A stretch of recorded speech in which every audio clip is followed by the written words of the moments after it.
Assalamualaikum warahmatullahi wabarakatuh.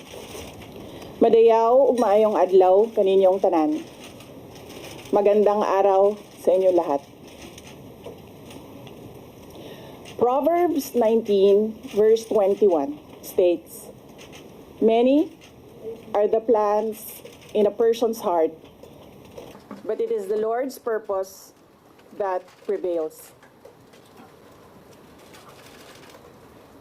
It took me 47 years to understand that my life was never meant to be only mine.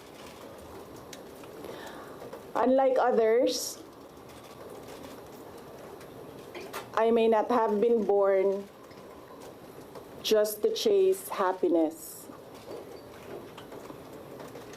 For a long time, I questioned the weight of responsibility to my family, to my country, to everyone who called on me.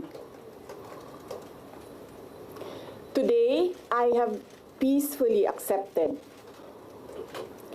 that my life is unlike any other.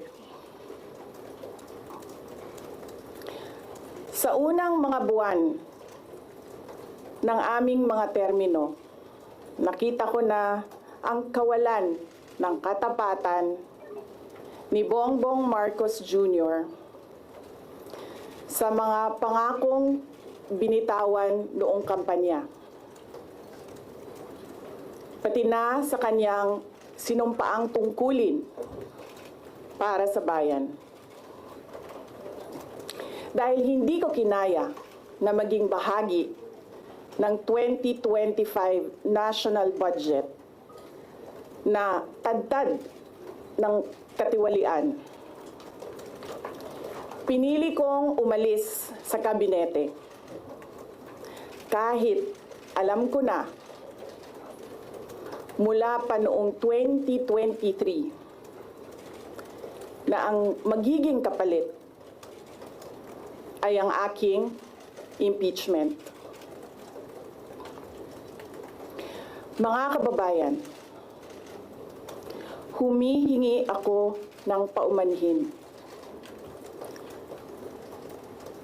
Patawad kung tinulungan ko mahalal si BBM bilang Pangulo ng ating bansa.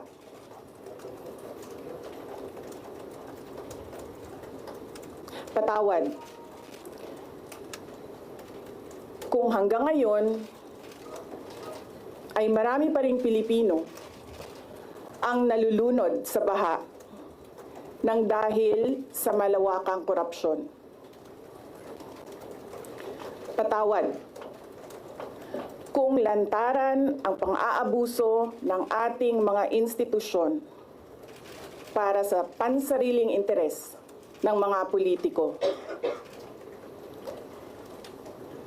Patawad kung patuloy ang pagtaas ng presyo ng mga pangunahing bilihin habang nananatiling kapos ang kita ng bawat pamilya. Patawad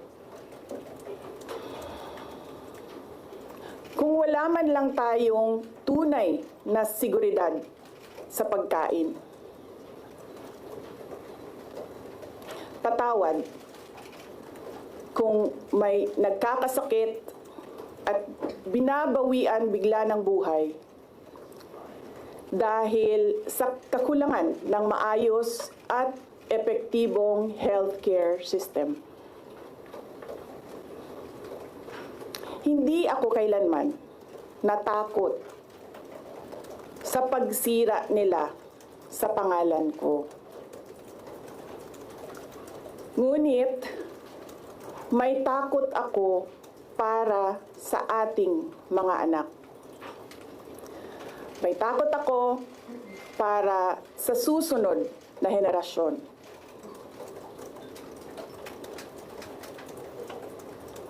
May takot ako para sa mga kababayan nating walang bahay sa ibang bansa.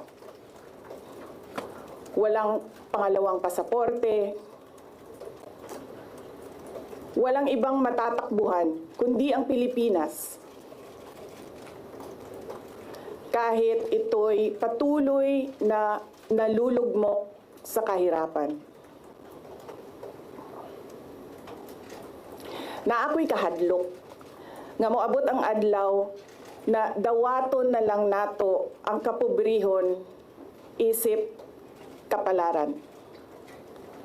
Nga maanad na ta sa sayop, nga mawad-an na lang ta og paglaom. Og labaw sa tanan na ako'y kahadlok,